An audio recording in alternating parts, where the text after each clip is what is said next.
Bonjour à tous. Il y a parmi vous des personnes qui prient, mais qui ne sont pas entendues. Il y a des hommes et des femmes qui crient à Dieu dans le silence de leur chambre, mais qui ont l'impression que leurs prières frappent un plafond de bronze et retombent, froides et sans réponse. Vous jeûnez, vous lisez, vous servez, mais votre esprit reste sec. Votre vie spirituelle est en stagnation. Pourquoi?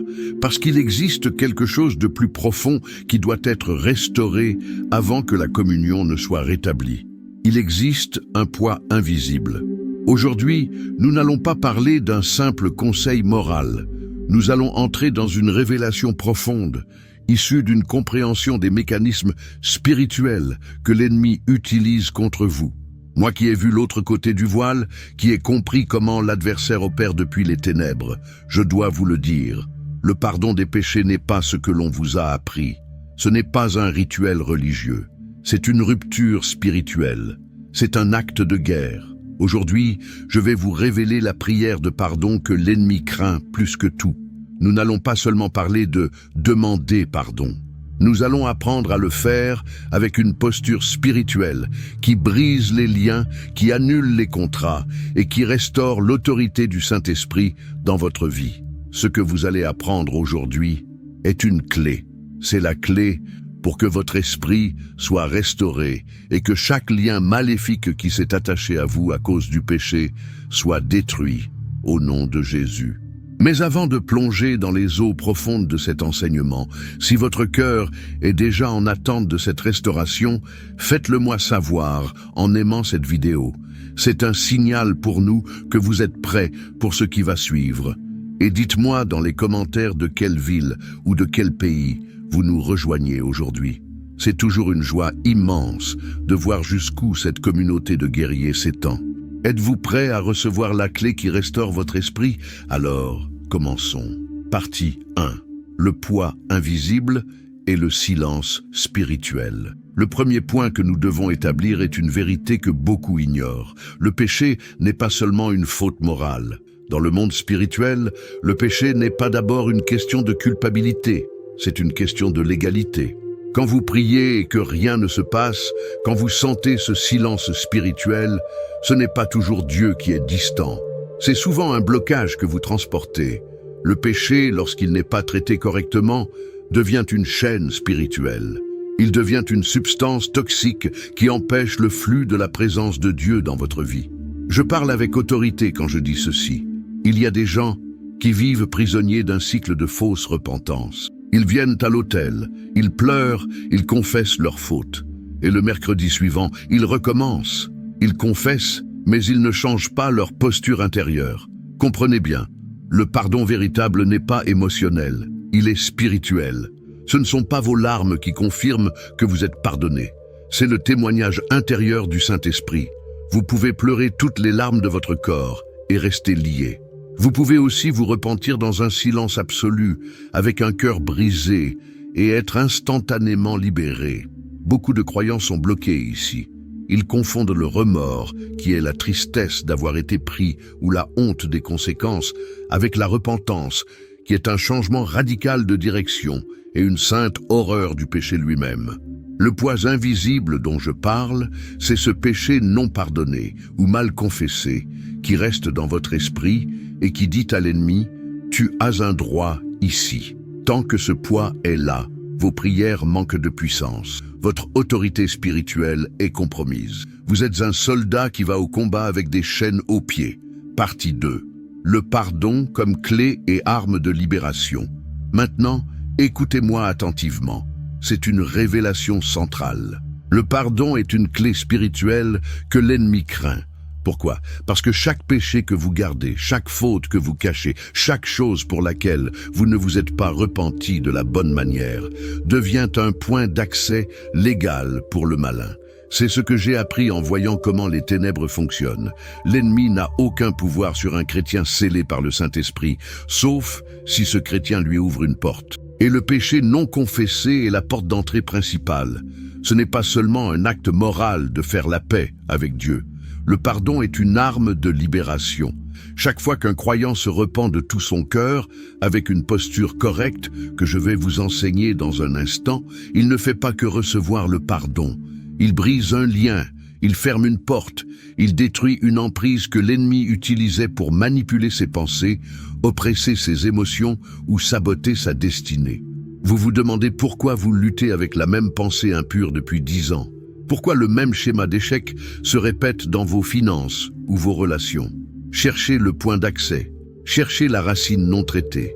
C'est pour cela que la repentance doit être consciente. Il ne suffit pas de dire « Seigneur, pardonne-moi pour tous mes péchés ». C'est trop vague. C'est une prière paresseuse. La vraie repentance identifie l'erreur, la nomme, renonce à elle et demande la transformation. Regardez David après son péché terrible avec Bethsabée. Sa prière dans le psaume 51 est un modèle de guerre spirituelle. Il ne dit pas seulement « pardonne-moi », il dit « lave-moi, purifie-moi ». Et surtout, il dit, au verset 10 ou 12 selon les versions, « Ô Dieu, crée en moi un cœur pur, renouvelle en moi un esprit bien disposé ou un esprit droit ». David n'a pas seulement cherché le pardon, il a cherché la restauration de son esprit. Il a compris que le péché avait brisé quelque chose en lui et il avait besoin que Dieu le recrée. Voilà la puissance du pardon. Ce n'est pas effacer une ardoise, c'est recevoir un cœur nouveau et un esprit renouvelé. Partie 3. Le rôle indispensable du Saint-Esprit. La plus grande erreur que font les croyants est de penser que le pardon est automatique. Je l'ai dit, donc c'est fait. Non, le pardon est une transaction spirituelle qui doit être validée. Et le seul qui puisse la valider, c'est le Saint-Esprit. C'est le Saint-Esprit qui atteste à notre esprit que nous sommes enfants de Dieu. Et c'est lui aussi qui atteste que notre repentance est véritable. Laissez-moi vous dire une vérité qui doit vous secouer. Le Saint-Esprit est incroyablement sensible. Il est appelé Saint. Il ne peut pas habiter, il ne peut pas coexister avec l'orgueil, la résistance et le péché que l'on chérit en secret. Quand un croyant pêche, le Saint-Esprit n'abandonne pas le croyant, mais il l'est attristé. Il se met en retrait. Sa voix devient faible. Sa puissance est muselée dans votre vie. Le péché, ce n'est pas seulement ce que vous faites, c'est ce que vous gardez sans repentance. C'est ce que vous justifiez. Il y a des gens qui demandent pardon à Dieu avec leur bouche le dimanche, mais qui maintiennent le même comportement, la même amertume, la même convoitise dans leur esprit le lundi. La Bible appelle cela mépriser ou zomber de Dieu. C'est une chose dangereuse. Le Saint-Esprit n'est pas dupe de vos larmes. Il ne regarde pas votre performance émotionnelle. Il regarde la posture de votre cœur. Cherchez-vous le pardon pour apaiser votre conscience ou parce que vous désirez ardemment être purifié et restauré? Quand le Saint-Esprit voit un cœur véritablement brisé et repentant, il revient, il recommence à respirer à l'intérieur de l'âme. Regardez ce que Jésus fait après sa résurrection dans Jean chapitre 20. Il apparaît aux disciples et que fait-il? Il souffla sur eux et leur dit « Recevez le Saint-Esprit ». Et juste après, il dit « Ceux à qui vous pardonnerez les péchés, ils leur seront pardonnés. Et ceux à qui vous les retiendrez, ils leur seront retenus. » Jésus lie directement le pardon au souffle du Saint-Esprit. Le pardon, c'est la respiration de la vie spirituelle qui revient en vous. Sans le Saint-Esprit, votre pardon est une coquille vide. Partie 4. L'instruction pratique. Comment demander pardon? La bonne posture. Il y a des prières que Dieu entend immédiatement, et il y a d'autres prières face auxquelles le ciel reste silencieux. Qu'est-ce qui fait la différence? Ce n'est pas le volume de votre voix, ce n'est pas l'éloquence de vos mots, c'est votre posture spirituelle. Celui qui vient à Dieu en pensant qu'il mérite le pardon ne l'obtiendra pas. Celui qui vient en se justifiant « J'ai péché, mais c'est à cause de » repartira avec ses chaînes. Laissez-moi vous enseigner les étapes pratiques, la posture spirituelle, pour un pardon qui brise les liens. Premièrement, reconnaître sans justifier. La repentance commence par l'honnêteté brutale. Vous devez vous tenir devant Dieu et dire « Seigneur, j'ai péché. Ce n'est pas la faute de mon patron, de mon conjoint ou du diable. C'était mon choix. J'ai ouvert la porte. J'accepte ma faute. » L'humilité est la première clé. L'orgueil est le premier verrou. Deuxièmement, renoncer à la racine. Le péché n'est pas seulement un acte, c'est le fruit d'une racine. Si vous confessez le mensonge, mais que vous gardez la racine de peur, vous mentirez à nouveau. Si vous confessez l'adultère, mais que vous gardez la racine de convoitise, vous tomberez à nouveau. Vous devez dire, « Seigneur, je ne veux plus de ce schéma. Je ne veux plus de ce désir. Je renonce à la racine de ce péché. Brûle cette semence en moi, Seigneur. » Troisièmement, demandez la purification. C'est ici que le psaume 51 devient votre arme. Purifie-moi avec l'hysope et je serai pur. Lave-moi et je serai plus blanc que la neige. Psaume 51, 9. L'hysope était utilisé pour appliquer le sang de l'agneau. C'est une prière prophétique. Vous ne demandez pas seulement à être excusé. Vous demandez à être lavé par le sang de Jésus. C'est ce sang qui purifie la conscience et décontamine l'esprit. Quatrièmement, restaurer la communion. Le pardon n'est pas le but final. Le but final est la communion. Après avoir confessé, vous devez reprendre votre place. Recommencez à prier, ouvrez votre Bible, obéissez à la première instruction qu'il vous donne.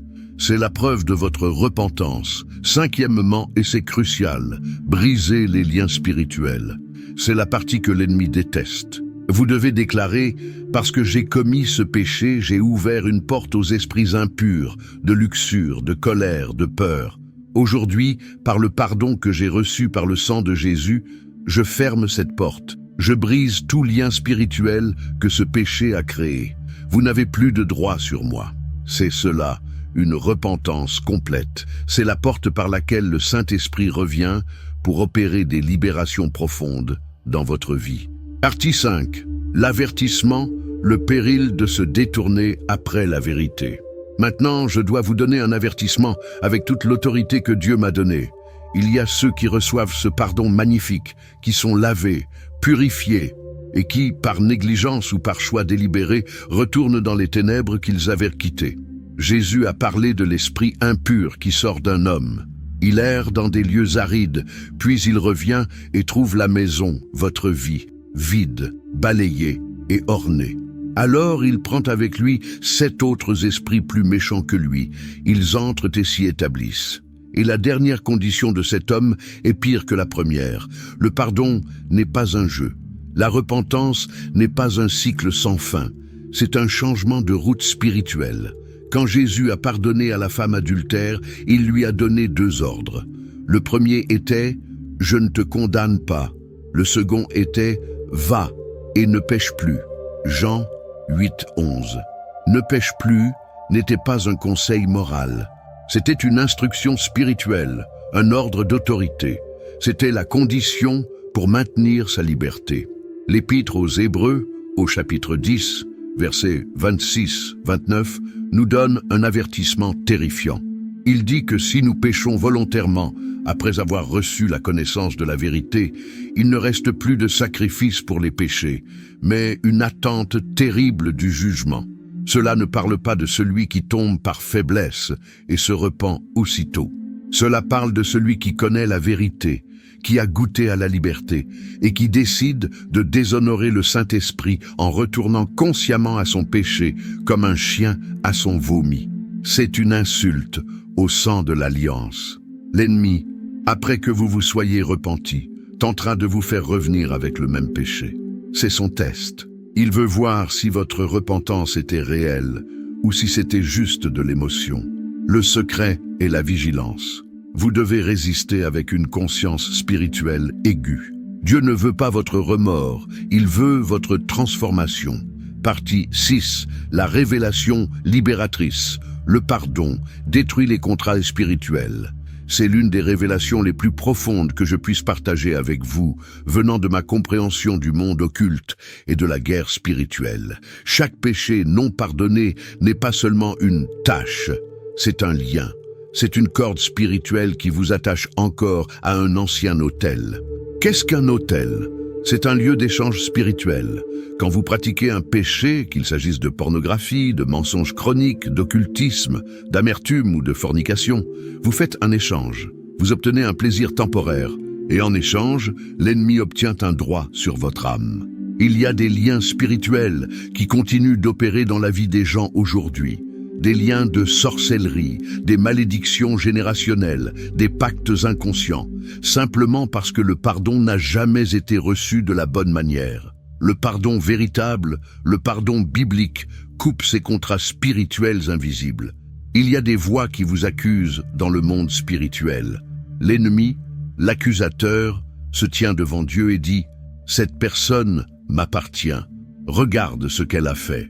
J'ai un contrat. » Et le sang de Jésus est la seule réponse qui réduit ces voix au silence. La Bible dit dans Colossiens 2, verset 14, « Il, Jésus, a effacé l'acte dont les ordonnances nous condamnaient et qui subsistait contre nous, et il l'a détruit en le clouant à la croix. » Quel est cet acte? C'est le manuscrit de la dette. C'est le contrat spirituel.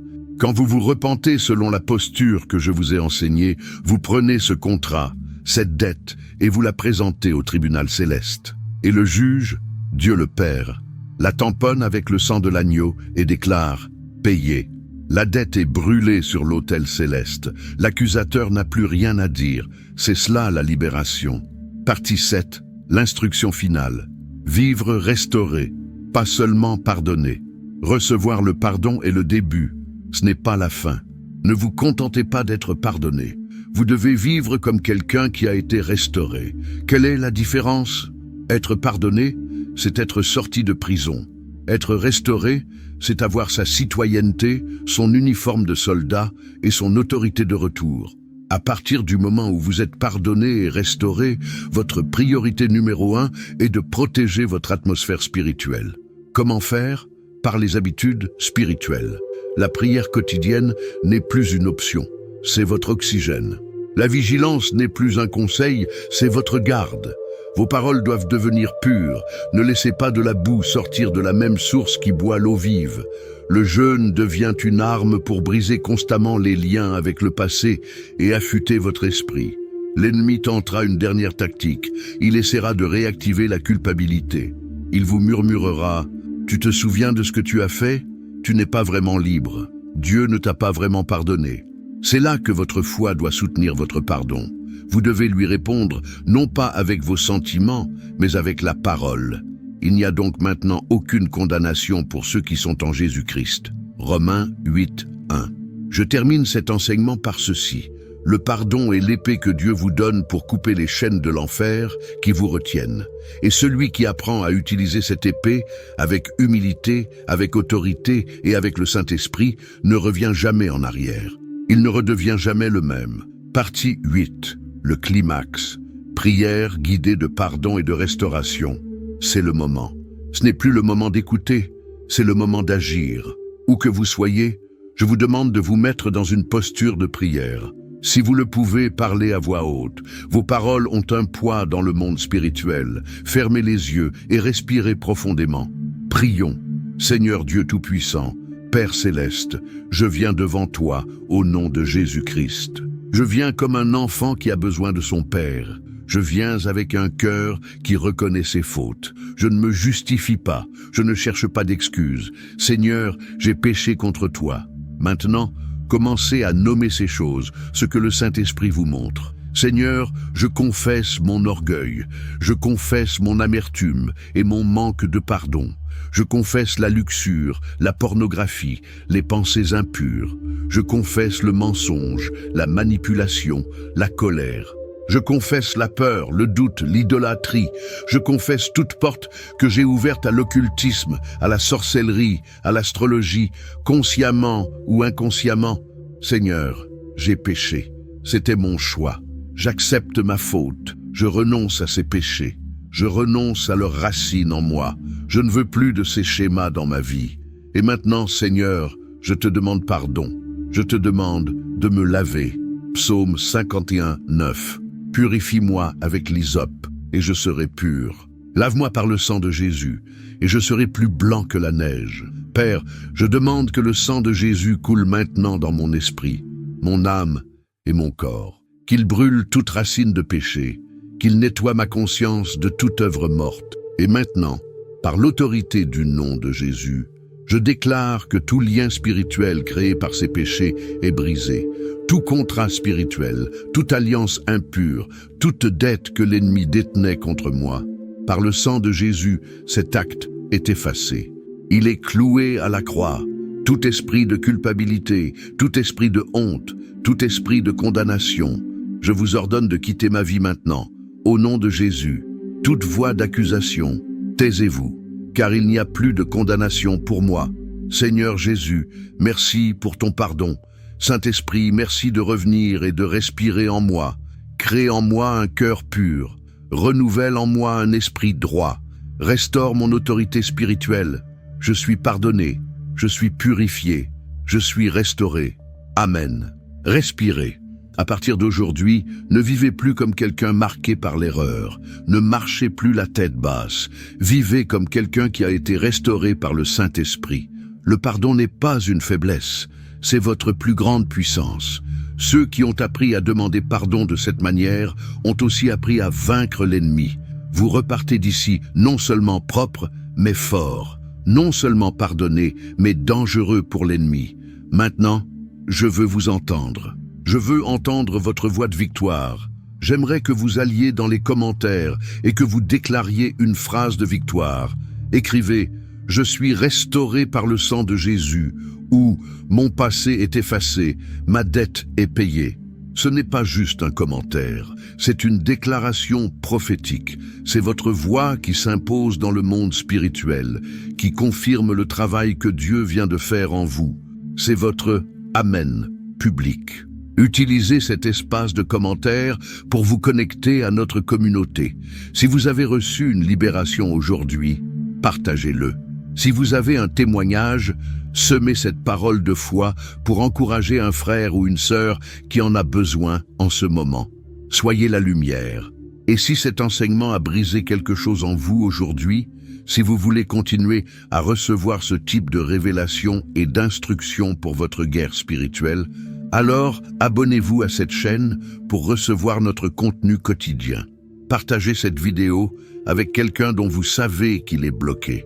Vous pourriez être l'instrument de sa libération. Ne laissez personne vous rappeler votre ancienne vie. Vous êtes une nouvelle création. Ne vivez plus dans l'ombre de la culpabilité. Marchez dans la lumière de votre restauration. Je suis honoré d'avoir pu partager ce moment avec vous. Soyez forts, soyez vigilants et souvenez-vous de qui vous êtes en Christ. Je vous vois à notre prochain rendez-vous.